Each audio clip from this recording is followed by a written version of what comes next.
Les amis, l'heure est grave, mais nous allons nous en sortir si nous ne sortons pas. En avril, reste tranquille. Bien, aujourd'hui, je vais vous parler de l'origine de certains animaux. Vous allez voir, c'est assez intéressant.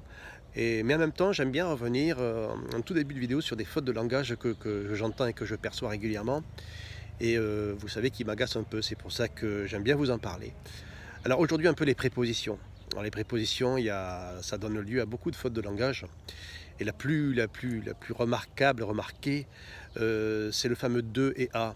On ne dit pas la veste à Marc, la voiture à Paul, à Sandrine, mais bien la voiture de Paul, la voiture de Sandrine, le pull de Marc, le pull de Pierre, et non pas le pull à Pierre.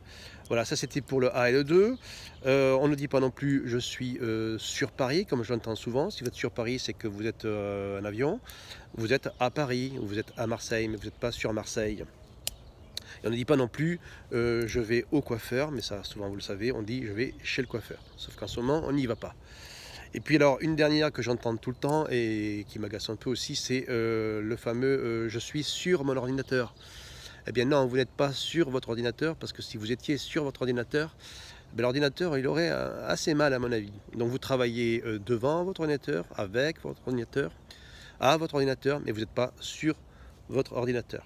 À ce sujet, j'ai entendu une phrase qui m'a beaucoup fait rire, qui était la suivante: je ne sais pas si on va sortir de ce confinement plus grand, mais en tout cas plus gros, c'est sûr. Donc attention, ne soyez pas trop sur votre ordinateur. Je reviens également sur une expression que j'entends tout le temps et qui est un peu gênante aussi, c'est le fameux donne-moi-en. Allez, tu as des bonbons, allez, fais pas ton radin, donne-moi-en. Eh bien non, donne-moi-en, ça n'existe pas en français, c'est une faute de syntaxe. Et vous l'écririez comment d'ailleurs, donne-moi-en? Vous mettez un S à moi, vous mettez un Z entre moi et en. Allez, réfléchissez un peu, vous allez voir, c'est pas possible, hein, c'est titeuf sinon. Donc on dit, allez, sois sympa, tu as des bonbons, donne-moi. Donnement, et oui, c'est donnement. Le M est un pronom, et puis après il y a le en. Donne quoi? M apostrophe, peut-être des bonbons. À qui? Voilà. Hein? À moi. Donne-moi. M c'est moi, et en ça va être par exemple des bonbons. Bon, donnement, et pas donne-moi-en. Voilà, ça c'était pour les petites erreurs que j'entends souvent et qu'il faut rectifier si on le peut. Alors sur les animaux, j'ai choisi quelques animaux qui me paraissent intéressants à décrypter. Le mot belette, d'où vient la belette? Mais au départ, la belette, c'est la famille des mustélidés. Donc on appelle ça une mustelle. Sauf que la belette, c'est un nuisible, c'est un animal qui fait pas mal de carnage. Et donc on a décidé de la débaptiser. Et la mustelle est devenue la belette. Pourquoi? Parce que la belette, esthétiquement, c'est un bel animal. Donc c'est une belle bête, une belette. Et voilà comment on débaptise un animal pour conjurer le sort. On passe d'un mustélidé, d'un mustel, à une belle bête, à une belette. J'ai choisi également le mot sanglier. Saviez-vous que le mot sanglier avait la même origine que singulier? Et oui, parce que les deux mots viennent du latin singula, qui veut dire seul, accepté. D'où le singulier et le pluriel. Hein.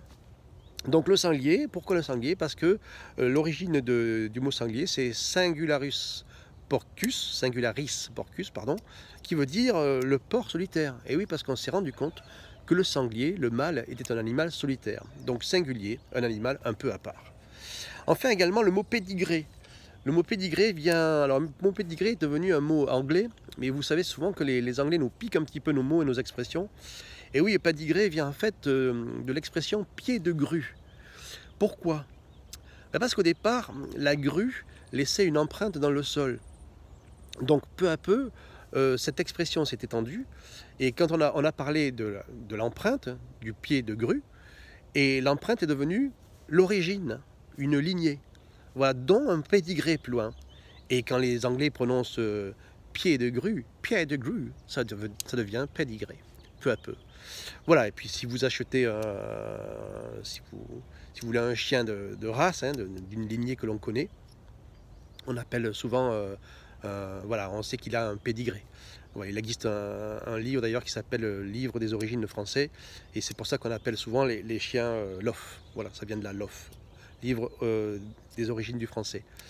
Et puis je ne résisterai pas aussi à vous parler, c'est mon dernier animal, mon dernier insecte, le mot coccinelle, parce qu'il a une très très belle histoire. La coccinelle, ça vient de coccinus en latin, qui veut dire écarlate, d'où la couleur. Mais c'est surtout l'histoire qui est très belle. Imaginez-vous, on est au premier millénaire et on a décidé voilà, de mettre à mort, de décapiter un pauvre malheureux parce qu'on l'a accusé d'un crime qu'il n'a pas commis, mais ça l'histoire le dira plus tard. Donc le bourreau arrive, à l'époque on rigolait pas, hein, on tranchait les têtes à la hache, donc le bourreau arrive, décide de décapiter ce pauvre bonhomme qui n'a rien fait, et puis au moment où la hache va lui retomber sur la tête, une coccinelle se pose sur son épaule. Alors le bourreau est un peu gêné, il chasse la coccinelle, et il reprend son affaire, il reprend sa hache, et au moment où il recommence, la coccinelle revient au même endroit. Et là, nous avons en face de ce bourreau, Robert le Pieux, qui est le souverain à l'époque, et qui dit, alors ça c'est un signe, cette coccinelle qui se pose sur cette épaule, donc on va gracier ce pauvre malheureux. Et l'histoire apprend que quelques jours plus tard, on retrouve le vrai criminel. Et là, Robert le Pieux, il dit c'était un signe de Dieu, cette coccinelle était vraiment un présage. Et donc la coccinelle devient la bête à bon Dieu. Et c'est pour ça qu'on l'appelle, parce qu'aujourd'hui, une coccinelle porte bonheur.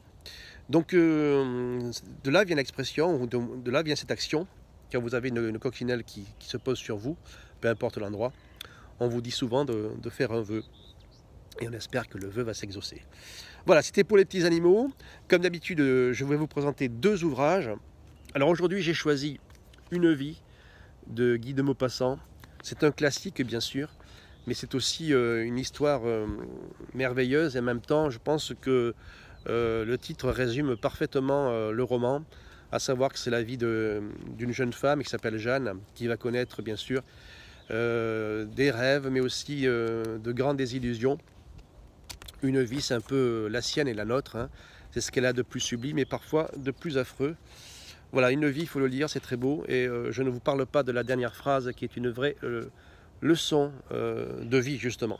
Voilà, Une vie absolument à lire et c'est un classique. Et puis, j'ai choisi Marcel Pagnol, parce que vraiment, Marcel Pagnol, il faut lire, c'est magnifique. Alors, j'ai pas choisi La gloire de mon père, Le temps des secrets, Le château de ma mère, il y en a tant d'autres. J'ai choisi Marius. Marius, c'est magnifique, le style, c'est du théâtre, mais en même temps, ça se lit très bien.